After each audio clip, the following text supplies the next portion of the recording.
You've seen the attack ads. Warning, Drew Edmondson's a liberal, unethical, Hillary-loving career politician. From both sides. He'd protect the same corporate interests as Mary Fallon, not you. And the promises from the candidates. From now on, we're going to properly fund education. But how are they going to do it? We are going to end politics as usual. The candidates are here tonight with their answers, from healthcare to education. We think it's going to be a close race. I think Oklahoma voters are going to focus on Oklahoma issues. KOCO partnering with KJRH in Tulsa and KSWO in Lawton, bringing you the only statewide gubernatorial debate. This is Commitment 2018. Good evening. I'm KOCO's Jessica Shambach. Thank you for joining us for this special political event being broadcast across Oklahoma tonight, here in the Oklahoma City area and on our partner stations in Lawton and in Tulsa. We have our panel of political experts this evening who will be posing questions to the candidates tonight. We have Monty Brown from KSWO, KOCO's Abigail Ogle and Brett Begansky, and also Scott Thompson from KJRH. I also want to introduce our gubernatorial candidates this evening, Democrat Drew Edmondson and Republican Kevin Stitt. Gentlemen, welcome. Thank you for being here tonight. It's good to be here. Now, prior to tonight's debate, a coin flip determined the order of opening and closing statements. Kevin Stitt won that and elected to take the second opening statement. Drew Edmondson will make the second closing statement. A second coin flip determined which candidate will receive the first question in the first half of this debate, and Kevin Stitt also got that. We also have the rules. Candidate 1 will be asked a question and have 1 minute to respond. Then candidate 2 will also have 1 minute to respond, and candidate 1 will get a 30-second rebuttal. After that, the order will then flip. So let's begin, shall we? First off, Drew Edmondson, you have 2 minutes for your opening statement. Thank you, Jessica, and it's good to be here. And I want to thank Channel 5 in Oklahoma City, Channel 8 in Tulsa, and Channel 7 in Lawton for simulcasting this debate here tonight.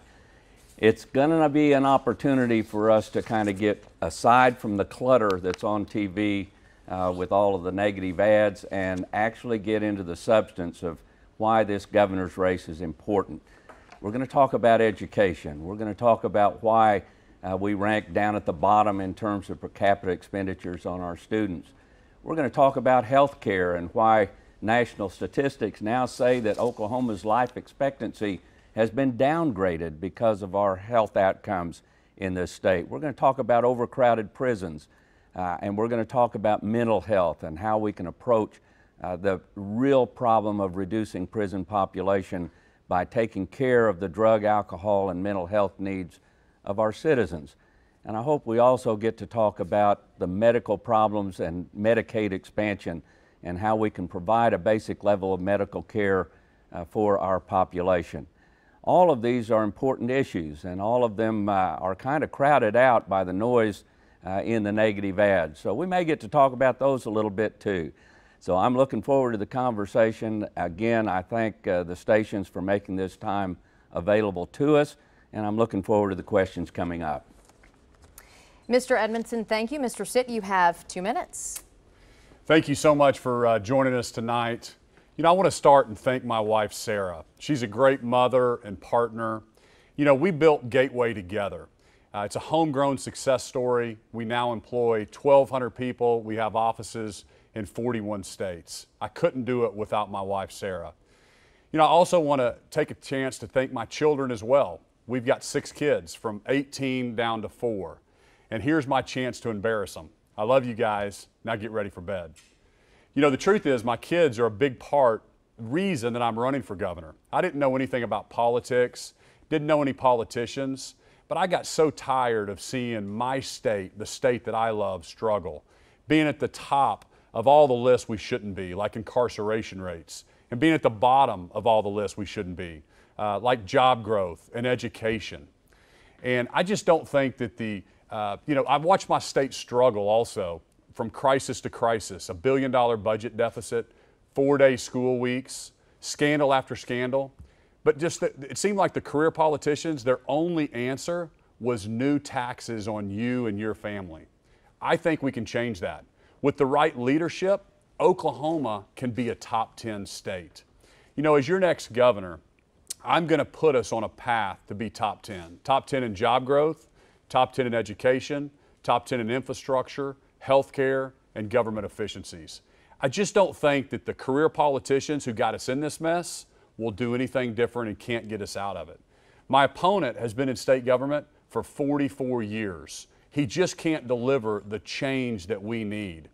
And my promise to you, as your next governor, I'll always focus on making the hard decision that's right for the next generation and not the next election. So I look forward to visiting with you tonight and talking about how we can make Oklahoma a great place to live, work, worship, and raise a family.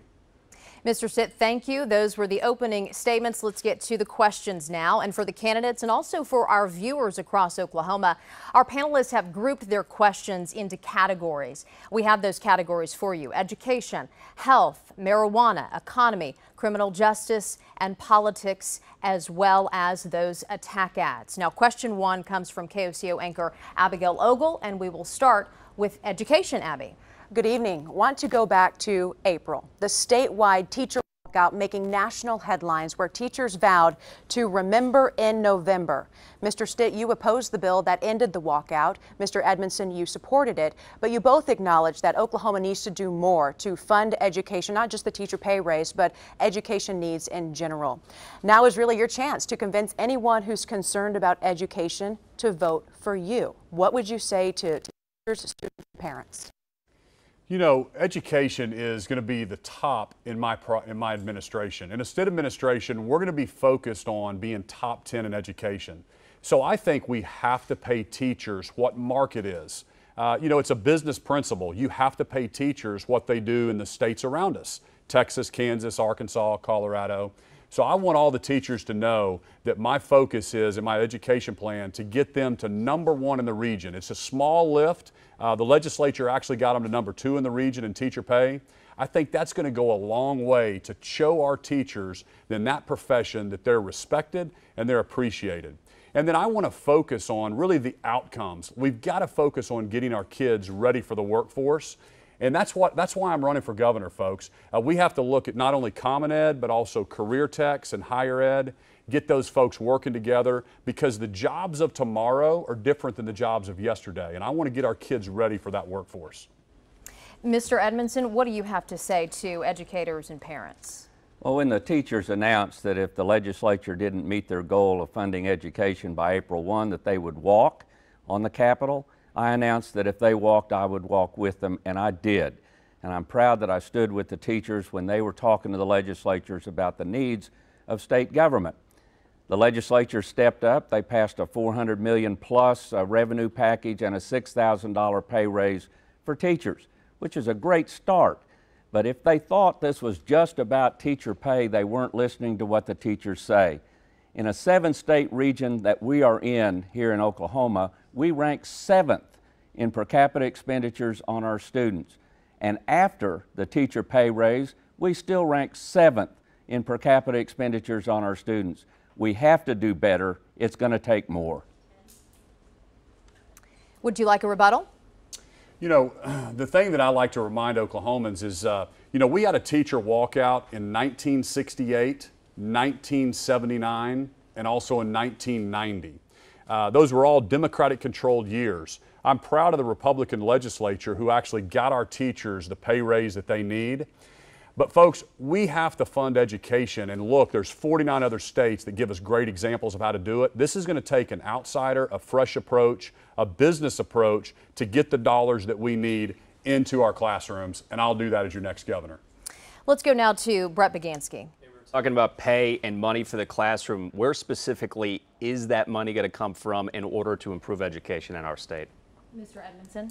Well, what I've recommended since last year when I first announced is that we go to 3 areas, none of which raise taxes on most Oklahoma families. One is to put the gross production tax back at 7% where it used to be. We lowered it in order to incentivize horizontal drilling. It worked. They no longer need the incentive. Number 2 is to do away with the capital gains loophole for millionaires. It was also an experiment. It never worked. We have lost $474 million over a 5-year period because of that loophole, and 70% of that went to people earning over $1 million a year. That one needs to go also. And the third is the other 50 cents on a pack of cigarettes. Those three things would bring in $300 million additional dollars, the same amount that was recommended by Step Up Oklahoma when they said we needed $700 million, and we passed $400 million, which Mr. Stitt said he would have vetoed. You have 1 minute. Yeah, this is a big difference between my opponent and me. You know, his solution is always more taxes on hardworking Oklahomans. I don't even know why we're talking about new taxes. We raised $500 million in taxes last year. We have $500 million more in revenue coming in because the economy is booming. Folks, I'm not for any new taxes until we fix the structural problems. My opponent talks about $300 million. I want Oklahomans to know $300 million is 1.5% efficiencies in a $20 billion budget. Folks, I'm about results. I'm not about new taxes. And we have to have an outsider, a fresh set of eyes on these problems, or it's going to be more of the same if we keep electing the same career politicians who got us in this mess. Folks, I'm ready to lead. I have innovative ideas to get us to the next level. You have a 30-second rebuttal if you'd like it. Thank you. I would, as a matter of fact, because this is not a big difference between the candidates. This is a huge difference between the candidates. Mr. Stitt believes that he can give teachers more pay raises, do more for education, do more for health, bring down prison population without any new revenues. He is dreaming. The money is not there unless we make sure it's there. I have a plan to do that does not raise taxes on ordinary Oklahomans, just those hard-working millionaires. We want to stay on the topic of education, and let's head to our panelists with Monty. The dean of the UCO College of Education and Professional Studies recently released a report stating that the state could save $27 million by consolidating school districts. Have you read the report, and what is your position on consolidation? Mr. Stitt? I have not read that report, but you know, consolidation is a local county decision. So I think we have to tweak our funding formula. Folks, we have the same issues that every other state does. So that's what I'm so frustrated about, is why our outcomes are 45th in education. We can do so much better. But when you look at our funding formula, we punish local districts that want to do more. I graduated from Norman High School. And if Norman High School raises $1 locally, they don't get to keep that dollar. They get subtracted from the state equalization formula. So there's no incentive for any district to pay their teachers more, to invest in technology, to have smaller class sizes. Folks, we've got to look at how other states are funding education and stop doing the same things that we did in 1968, 1979, or 1990, or we're going to get the exact same results. You have 1 minute. The decision on whether or not to consolidate schools is fundamentally a decision to be made by local school boards. I don't think we have any disagreement on that. We have to trust that local school boards are going to do what they feel is in the best interest of the students in that school district, and that parents will support board members who are acting in the best interest of the students in those districts. That does not mean we cannot have administrative savings in the provision of education across the state of Oklahoma. We can do that. We can make changes. We can encourage and incentivize consolidation of districts without forcing it out of Oklahoma City.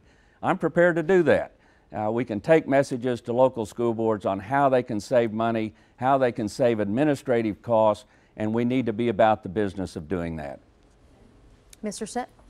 Yeah, I want to address something earlier that my opponent said. You know, his $300 million proposal by taxing the oil and gas industry and the other folks, it's really fuzzy math, because he promises that not only to education, but health care and roads and bridges. So $1 billion worth of promises for $300 million in new tax increases. Folks, we can find it in efficiencies. It's only 1.5% efficiencies. We have to start talking about results instead of new taxes. That's the solution that every politician always brings up. I'm different. Okay, let's move on to our next question with Scott. Thanks, Jessica. Gentlemen, Oklahoma has some of the worst health outcomes in the nation. We consistently rank at the top for obesity-related illnesses like heart disease, cancer, stroke, and diabetes, and for related issues like depression and suicide. Would you expand Medicaid through the Affordable Care Act so more Oklahoma families could access health care? Mr. Edmondson? Short answer is yes, I would. We've got 153,000 Oklahomans who work full-time, earn too much to qualify for Medicaid, and don't earn enough to be able to opt into the insurance pool and afford private health insurance. They would benefit from an expansion of Medicaid. And these are our tax dollars. We're sending it to Washington. They're being spent in other states to provide for the medical needs of people in Michigan and Minnesota and California and Pennsylvania. I want to bring those tax dollars home and take care of the medical needs of people who would qualify under the Medicaid expansion. And incidentally, while we're doing that, we're going to take a great step forward in keeping hospitals open. And it's not going to keep every hospital open, and it's not the solution in all instances. But hospitals that are on a thin margin, if we start compensating for currently uncompensated care, we're going to keep some of those hospitals open, and I think that's a good thing for rural Oklahoma. Mr. Stitt?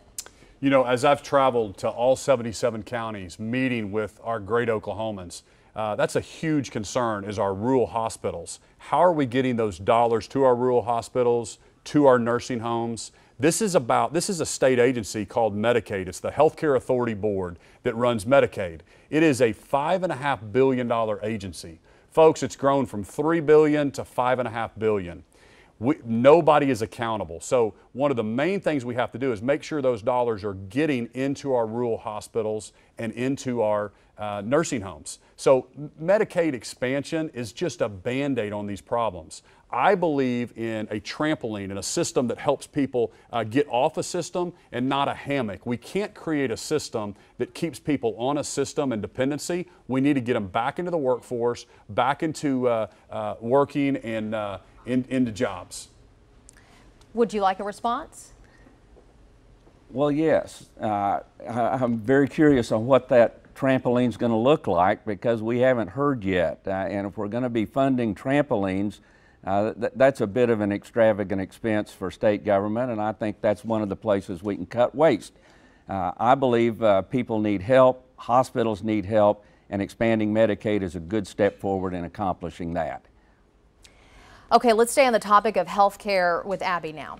On the similar token here, the only hospital in Pauls Valley recently shut its doors, and as we've mentioned, many of Oklahoma's rural hospitals, unfortunately, are in danger of suffering the same fate. What specifically will you do to ensure that all Oklahomans will have access to quality health care within a reasonable driving distance from their homes?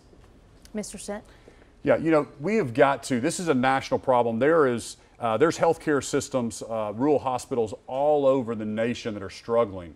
And when you think about delivering services and how do you get those dollars into our hospitals, you know, right now our reimbursement rates are less than the states around us. For example, you know, I'm in the mortgage business, and so we've got, if interest rates today are, let's say, 5%, we've got to create a 5% interest rate. If we have, we would never create all the management, the infrastructure, and then whatever's left over, we deliver 6% interest rates. That's what our government does. They build infrastructure, management teams, all the expense, and whatever's left over are reimbursements for our hospitals and our nursing homes. It is a bottom-up approach, folks. That is a business approach. We have to start with how we're delivering those dollars to our hospitals and our nursing homes. Then we build the management after that. This is a management problem. It's a structural problem that I'll fix as governor. Thank you, sir. Mr. Edmondson? Well, we're doing some good work with federally qualified health care centers that are picking up part of the load, particularly in low-income areas of the state, and they're doing a pretty good job on it. In the short term, I do think it's imperative that we opt into the Medicaid expansion to try to keep hospitals, particularly in rural areas, open as long as we can. Eventually, I think we're going to move to an area where in remote areas of the state of Oklahoma, we convert full-service hospitals to kind of triage emergency facilities where they stabilize a condition for transport to a hospital with more services at a further distance away.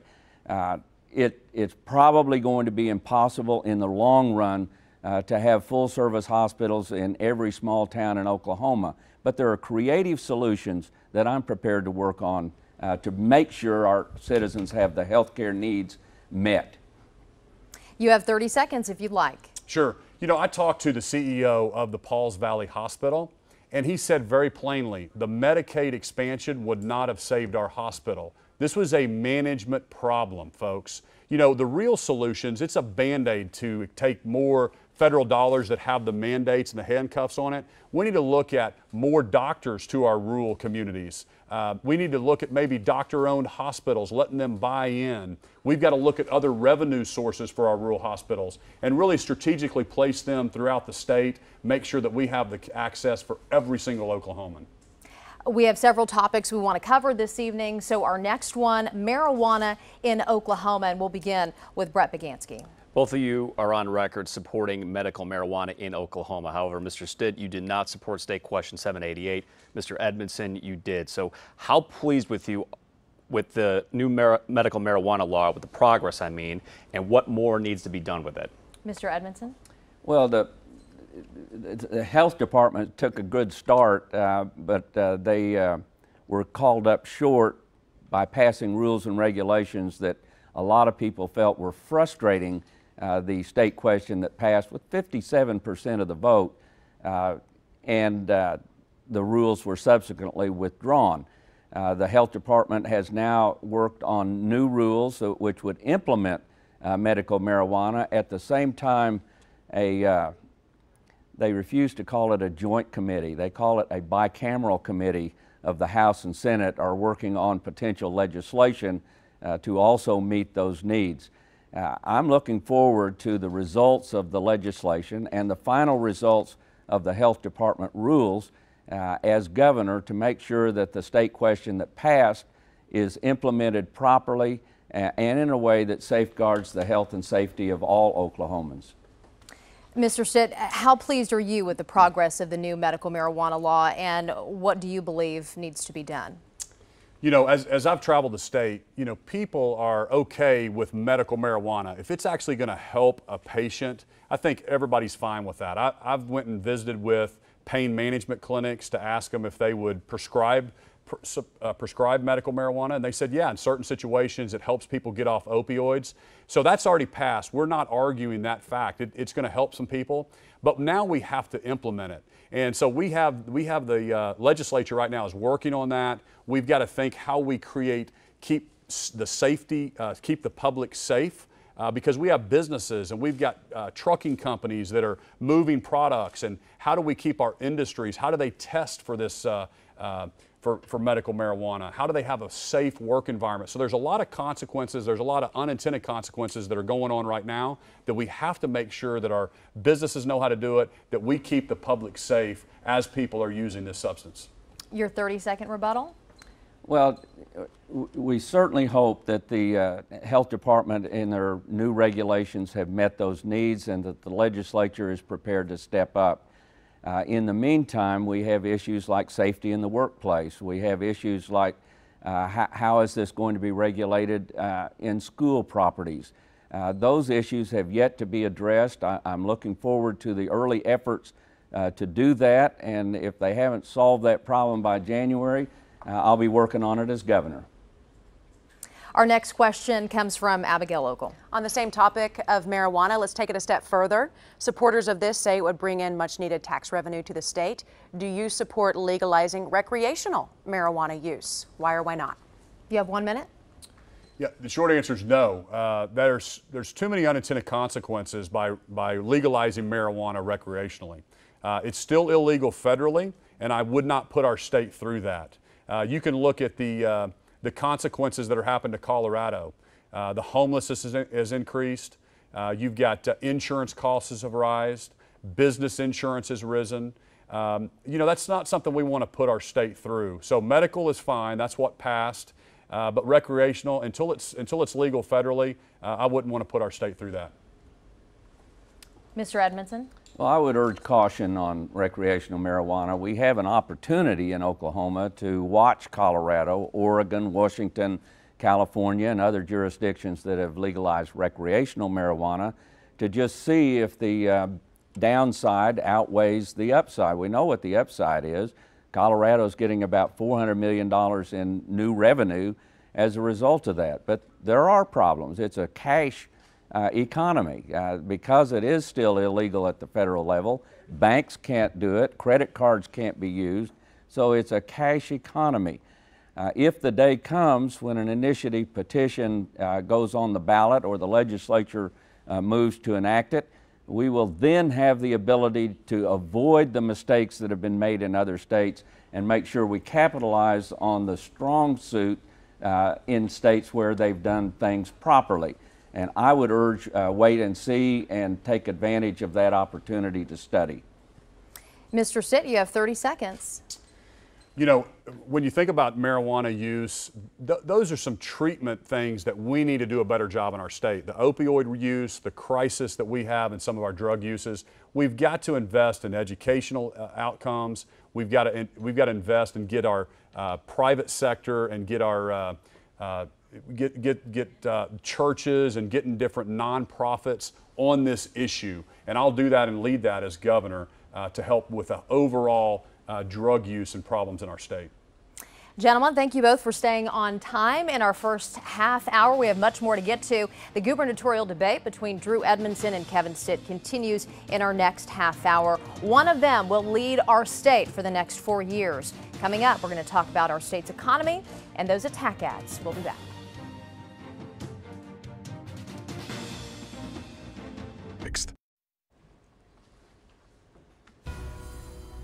Welcome back. Thank you for watching our gubernatorial debate. Kevin Stitt got the first question in this debate, so Drew Edmondson will get the first question in this half hour. Our panelists are standing by right now, and we want to get to the topic of attack ads. You've seen them, so let's address them, and we'll start with Brett Begansky. Mr. Edmondson, an ad paid for by Stitt for governor states, as Attorney General, you steered $30 million to one law firm, and that firm gave you a, quote, cushy job. Now, the ad also says the firm in question is bankrolling your campaign. During your time as Attorney General, did you steer millions of dollars to one law firm, and how much has that law firm donated to your campaign? That is probably the most untrue ad that I've seen in this whole campaign season. If we go back to the years of the tobacco litigation, I hired 2 firms from out of state, one from North Carolina and one from Mississippi, who had already engaged in litigation in several other states. They'd already started the discovery process. They're the ones that selected the in-state firms to do the in-state work, depositions, things of that nature. So I did not select the in-state firms that participated. Secondly, when it was over, the attorney fees that went to those firms were decided by an arbitration panel pursuant to the master settlement agreement and came on top of the settlement and not out of the settlement. So I didn't steer any money in terms of attorney fees. It was decided by an arbitration panel. And the third part, and I don't have enough time right now, I will deal with it in the last 30 seconds, is about the cushy job I was supposed to have gotten. And I look forward to talking about that. We'll give you that 30 seconds coming up. You have 1 minute, Mr. Stitt. To respond to that? You can respond to it if you'd like. You know, everything that we run is factual, and I just find it unbelievable that he says he didn't work for that law firm. They didn't receive the $30 million. It's all factual, and that's why it was ran. And furthermore, you know, this is just what politicians do. When he was down, he started attacking me and my company, and I'm so proud of our employees and what we've done, and he's just trying to mislead Oklahomans on our company, and so we thought it was very appropriate to let everybody know what he did as Attorney General in our state. You have that 30 seconds. Thank you. When I left the Attorney General's office in 2011, I went to work for an Oklahoma City law firm called Gable Gottwals, and I worked for them for 4 years. When I left Gable, I went into private practice as Edmondson Law Office, and I rented space at Riggs Avenue and paid them $250 a month. After 2 years of doing that, I became of counsel with Gable Gottwals, and they got 1/3 of what I earned. They paid me nothing. So that's not only a lie, it is a blatant lie, and it's very close to an allegation of illegal activity. Your time is up. Thank you, sir. And we want to continue on attack ads with Scott Thompson. Thanks, Jessica. Mr. Stitt, several attack ads cite a Business Insider's list that names your mortgage company as one of the shadiest in the country. The list states 98% more defaults, license revoked due to fraud. How do you defend yourself, and why should Oklahomans trust you to run the state and the state's finances? Again, it's simply not true. Our company, we have really, really low default rates, less than the national average. I'm so proud of our employees. We employ 1,200 people. We do 3,000 home loans every single month. And so it's just typical politicians trying to twist the truth. The fact is, we get audited in 41 states every single year, plus Fannie Mae, Freddie Mac, Ginnie Mae. The CFPB is one of our regulators. So this is just typical politicians who've never actually lived in the private sector, signed paychecks, had to deal with regulations, try to twist the truth and mislead Oklahomans. But it doesn't work. They've been trying this all the way in the primary. Oklahomans are too smart for that. I would encourage Mr. Edmondson to come visit with our employees because they're very, very frustrated that somebody is actually attacking them. I hear it every day, and I'm proud of our employees, and I will stick up for them. Mr. Edmondson, you have 1 minute. Well, the Business Insider story is accurate. At the time, Business Insider listed Gateway Mortgage as one of the 15 shadiest, with a default rate not a fraction of the national average, but double the national average. Those are facts, and people were kicked out of their homes after receiving subprime loans and subprime mortgages, and not all the T's were crossed, not all the I's were dotted, and 8 states took regulatory action against Gateway, and 3 of them banned Gateway from doing business. Now, it may have reformed, I don't know. All I know is that was the record back when it happened, and I also know that Gateway is currently in litigation with Lehman Brothers with an October 29th date, with Lehman Brothers suing Gateway as one of the defendants in a $4 billion lawsuit because Gateway was driven into bankruptcy by the shoddy mortgages, not Gateway. Lehman Brothers was forced into bankruptcy in part because of the shoddy mortgages sold to them by Gateway. Okay, and your time is up, and you have 30 seconds to respond. For everybody out there watching, Oklahomans, Lehman Brothers, we haven't sold Lehman Brothers a loan since 2004. They sued 6,400 lenders, 6,400. We had 0.01%. It was 5 loans in question. This is just typical politicians trying to twist the truth. Oklahomans are too smart for that. I welcome anybody to come check out our company, come talk to our employees. I'm so proud of them. And for somebody at his authority to attack an Oklahoma company is disgraceful.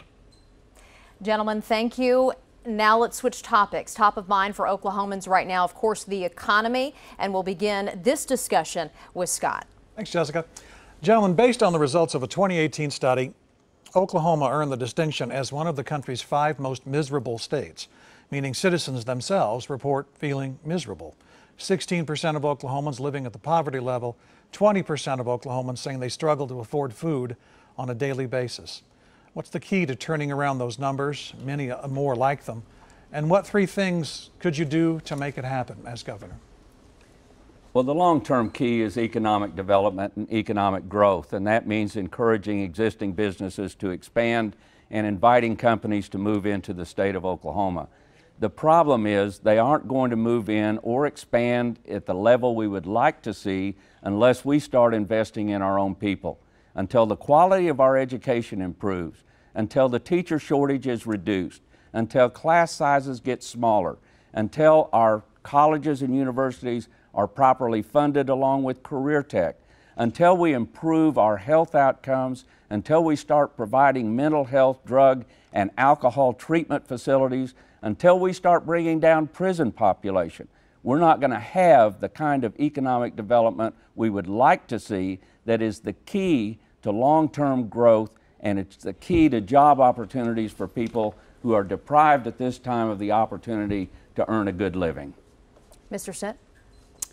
You know, I think we have too good of a state to be in all those categories that you did a good job of explaining there. You know, everything starts with a vision and a goal, and the goal is to be top 10. Top 10 in job creation, top 10 in education, top 10 in infrastructure, healthcare outcomes. And so when you start with that goal in mind, then you can actually get down to the details on how we're going to accomplish it. Folks, this is going to take a lot of innovation. It's going to take new, fresh ideas. It's going to take a lot of energy, working with the legislature, getting them all moving in the right direction.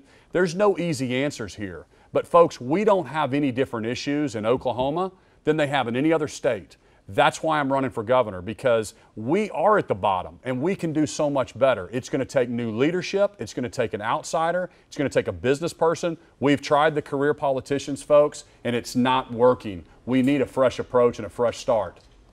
You have 30 seconds if you'd like. Well, Governor Fallin went 6 years with the same kind of rhetoric that we're hearing from Kevin Stitt today. Everything will be all right. We just need to keep doing what we're doing. And then we started having billion-dollar holes in the budget. And finally, in her 7th year, Governor Fallin admitted we have a revenue problem. The only difference between Governor Fallin and Kevin Stitt is that he hadn't admitted it yet. We do have a revenue problem in the state of Oklahoma. The legislature took a good first step in April, which he would have vetoed, but there's more to do. Our next question comes from Monty Brown. There are roughly 78,000 farm and ranching operations in Oklahoma, and some are concerned about how trade negotiations and tariffs at the federal government level will affect their exports to places like China and our neighbors in Mexico and Canada.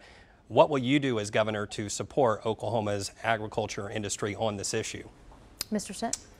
Yeah, just to answer the last question, don't let anybody tell you that we've got a revenue problem. We have $20 billion in our state budget. We have an extra billion coming in next year. Folks, we've got a very strong structural problem, which I hope we'll get to here in a second. But our agriculture industry is such a huge part of our state.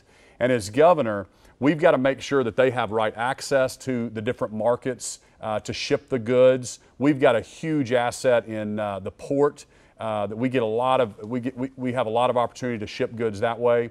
As governor, I've got to make sure that we sell and we have great relationships with Taiwan and some of the Southeast countries that buy a lot of our pork products.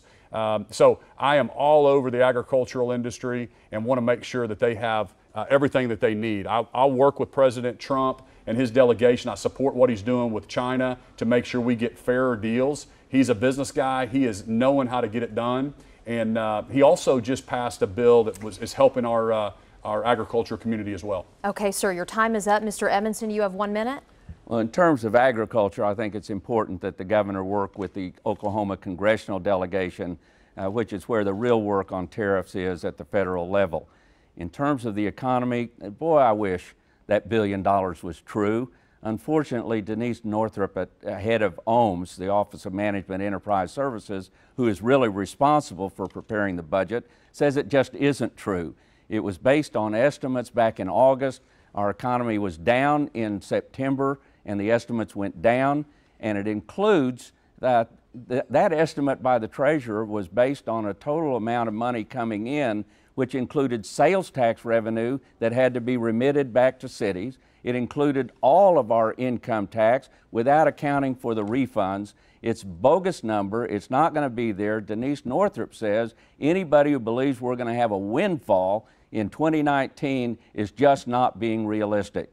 It's a good hope, but it's not going to happen unless we make it happen through additional revenues. Your rebuttal? Again, there he goes again. It's always about new revenue, new taxes. Folks, we have some structural problems. We have a $21 billion budget and nobody's accountable. There's no transparency, there's no audits. As governor, we need a business approach to running state government. I will make sure that those agency heads are accountable to somebody. They're accountable to the governor, because at the end of the day, this is about delivering services to you and Oklahomans and our citizens and getting dollars into our health system, into our roads and bridges. I know how to do it, and I'm going to do it as governor. Abigail, you have the next question. You know, earlier this year, the State Department of Health unnecessarily laid off hundreds of workers, leaving the department and thousands of Oklahomans, frankly, in crisis. What specifically will you do as governor to hold our state agencies accountable and make sure they're keeping their finances, their fiscal houses in order? Mr. Edmondson? Yeah, well, I think people probably remember when I was Attorney General, we took action against the health department over ghost employees. people that were on the payroll that were not showing up for work, not drawing a salary. We also took investigative and legal action against the state insurance commissioner, a Democrat, who was abusing his office. As governor, I will work directly with the new attorney general and the new state auditor to make sure that state agencies run cleanly, honestly, and as efficiently as humanly possible. I've done it as attorney general, I know how to do it, and I can do it as governor. We will make that happen. You have 1 minute, Mr. Stitt. You know, running state government is more like running a business because this is about delivering services, and we saw it. You've got to understand how to read a balance sheet, hire the right people, create the type of accountability that we're all used to living in the private sector. So the Department of Health, they lost $30 million. They laid off 200 Oklahomans right before Christmas. Then they found that $30 million in a slush fund. Folks, that's not going to happen with me as governor because the legislature passed a law. I'll be the first governor that gets to appoint that Department of Health person. But that's only a $400 million agency. What about the Healthcare Authority, which is a $5.5 billion agency? We're the only state, all 49 other states give the governor the authority to deliver those services. You want to know why we're struggling in rural health? It's because of the bloat in that department. I'm going to change that as your next governor. Huge difference between me and my opponent. He doesn't think there's anything wrong with the structure of the state government. I think that's where everything's at. Your rebuttal? Well, there he goes again. He's talking about the Healthcare Authority, which is audited every year at the national level and has one of the lowest inefficiency rates in the entire nation. They do an excellent job of delivering services to the people of the state of Oklahoma, and they can handle the increase under the Medicaid expansion. A good first step. Our next question comes from Scott Thompson. Gentlemen, we keep going back to it time and time again tonight, but Oklahoma's colleges, the biggest percentage cuts in the nation, are 2 research universities over the last 10 years. Prisons, highways, health services, state parks, all in financial crisis. The DHS computer system crashed this summer in Tulsa. They're using a 30-year-old model. Nobody could get their driver's license. Is it possible to cut and save our way out of the mess, or do you have to raise taxes for new revenue? Mr. Stitt? We absolutely do not have to raise new taxes. Like I said before, they raised $500 million in taxes last year. We've got $500 million more in revenue because the economy is coming back. We've got to expand the tax base. We don't need to raise taxes. We need to get more taxpayers. We are about results, not just new taxes. We've got to grow our economy. And folks, we obviously have to invest what the market is and what the other states around us are spending in education. But to get $300 million, we have it in revenue coming back, but $300 million is only 1.5% efficiencies in a $20 billion budget. Folks, we have some structural problems. I've been looking at what other states do, how they structure, how they have their agency heads reporting to the governor so they're delivering better services. That's what I'm going to do as governor, and it's a big, big difference between me and my opponent here. Mr. Edmondson? Well, Mr. Stitt is doing what any good salesman would do. He's trying to tell you what you want to hear and what you want to believe when it just isn't so. We have problems across the board, and this is not the problem of agencies. This is the problem of delivery of services to people, the people of the state of Oklahoma. And Mr. Stitt is following the same rhetoric that we heard from Mary Fallon for years and years and years. If we just cut and cut and cut, we'll be all right. Well, it didn't work. We had 2 years of billion-dollar holes in the budget. We took money from every conceivable agency. $500 million a year from the Department of Transportation would put the 8-year rolling plan for roads and bridges at least 18 months behind schedule. And now Mr. Stitt's saying the same thing. If we just sit still, maybe everything will be all right. I wish it were so. If it were so, I wouldn't be running for governor. But it is so, and we've got work to do in order to make Oklahoma the state that we want to see. Would you like your 30 seconds? Sure. You know, what my opponent doesn't understand is it's a zero-sum game. And when you look at what we have to offer in our state, we can never put our our tax structure and our businesses at a competitive disadvantage in the market that they compete in. We can never give an industry a reason to leave our state and move to another state. We have to make sure everything is market, and right now it's market. If we raise it anymore, we'd be way out of market. I'm not going to do that to Oklahomans, because at the end of the day, when we get our economy growing, that's going to help education and healthcare, infrastructure, everything. Brett with the next question. Mr. Edmondson, you support raising the gross production tax back to its historic level of 7%. And while many education advocates support that idea, what do you tell Oklahomans who are worried companies and jobs are going to leave our state? Well, I tell them the same thing George Kaiser says. He made his first $1 billion off Kaiser Francis oil. Oil and gas companies go where the oil and gas are. Now, where are they going to go if they leave Oklahoma? Texas's gross production tax is 7%, and they charge ad valorem property tax on top, which gives them an effective rate of 13%. We're even at 7% in Oklahoma, will be one of, if not the lowest, gross production taxes and total tax burden on oil and gas in the nation. You know, half the oil companies split off from the Oklahoma Independent Petroleum Association on this issue. Oil and gas companies, including some of the original founders of OIPA, said it's not fair that we're having to pay 7% because we drill vertically and the horizontal drillers are getting away with less than 7%. It was raised to 5%, and the drill rig count is higher than it's ever been. We can raise it to 7%, they can pay their fair share, and we can go forward. Mr. Stitt, you have 1 minute on the GPT. Listen, the government can never spend enough money. I haven't heard one thing about results. Folks, you have to have results. We've got to actually talk about being top 10 in pavement conditions, getting dollars into our infrastructure, getting those dollars into our healthcare system. All my opponent and career politicians talk about is raising more taxes without any management and delivering those services. So what he doesn't tell you is we're already at market. We're already at market with the other states. We have a 5% income tax in our state and low property taxes. Texas has 0% income tax and higher property taxes. We have got to sell what we can sell, but we certainly can't put our businesses at a disadvantage. So it's much more complicated. You've got to look at apples to apples to make sure that we're not, and I would never, by the way, pick on one industry. If we need revenue, we're going to look at everything. We're just not going to single out one industry, our number one industry in the country, in our state, by the way. You have 30 seconds.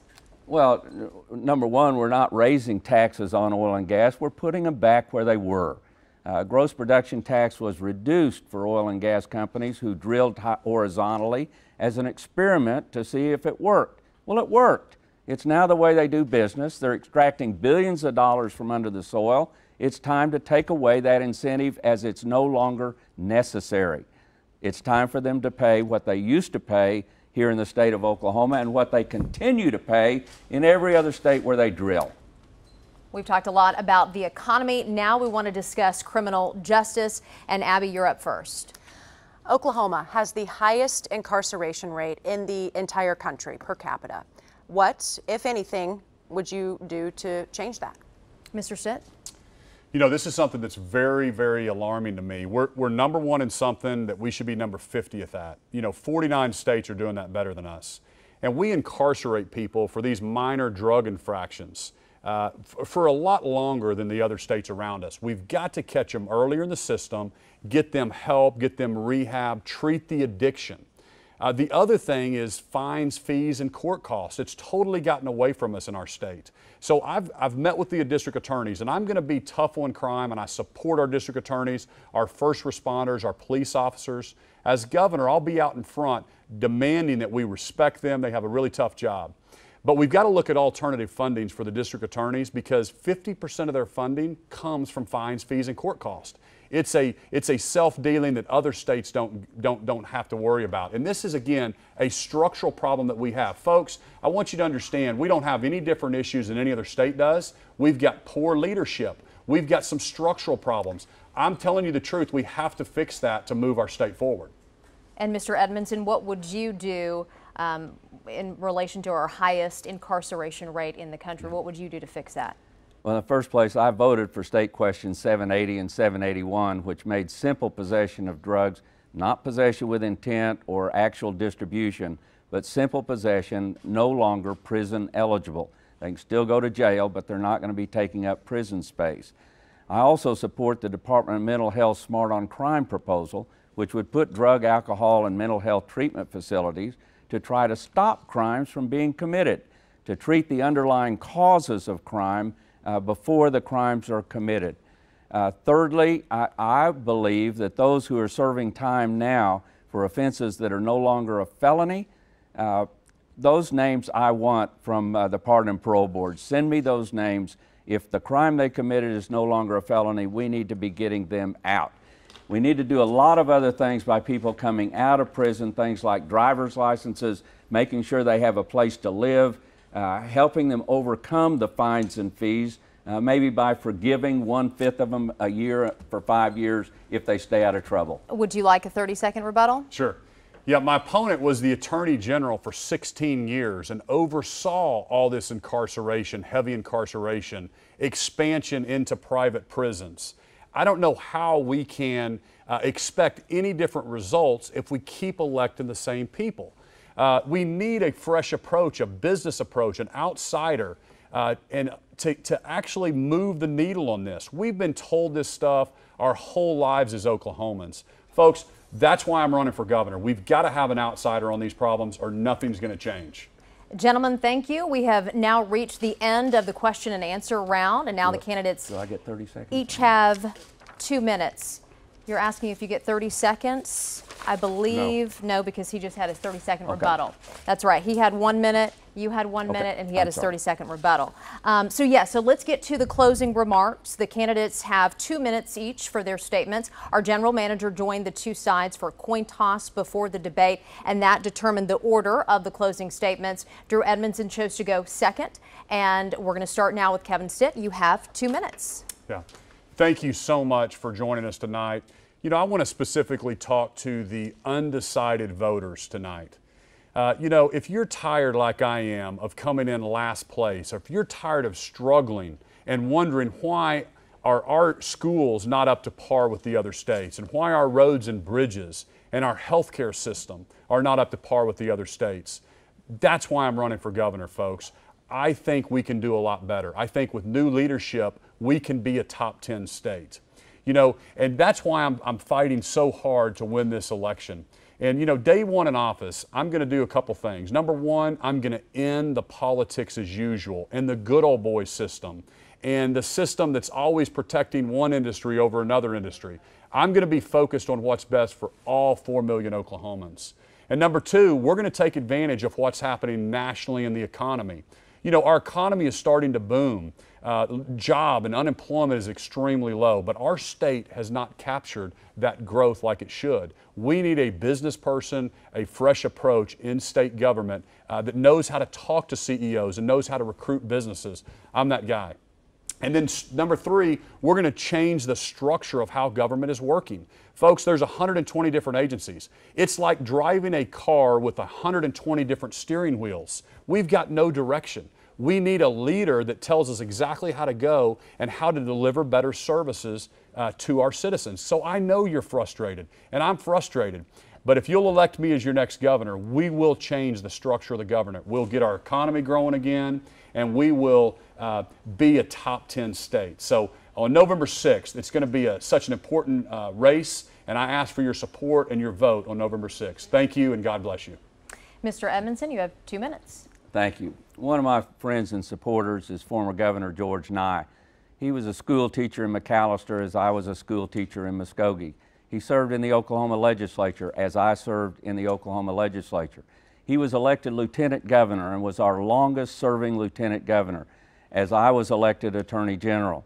Under Mr. Stitt's definition of career politician, George Nye would have been disqualified from running for governor, but he ran anyway and he got elected. And in his re-election, when he became the first governor in Oklahoma's history to be re-elected as governor, he carried all 77 counties.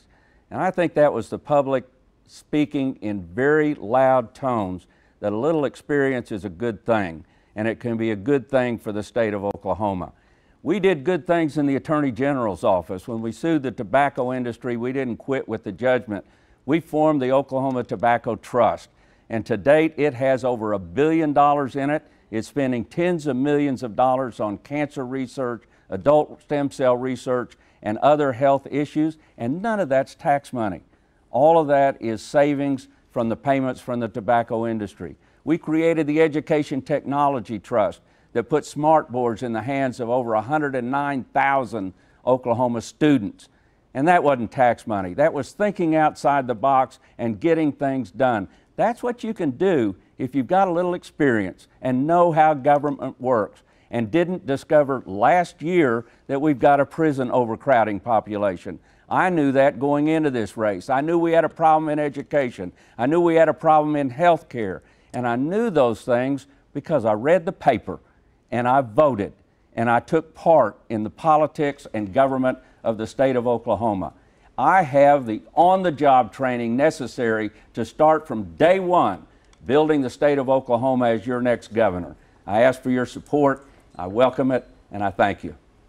Gentlemen, I thank you both for your time tonight. Our time is up. One will be our next governor. Thank you for joining tonight on this gubernatorial debate. Remember, you vote November 6th. Have a great evening.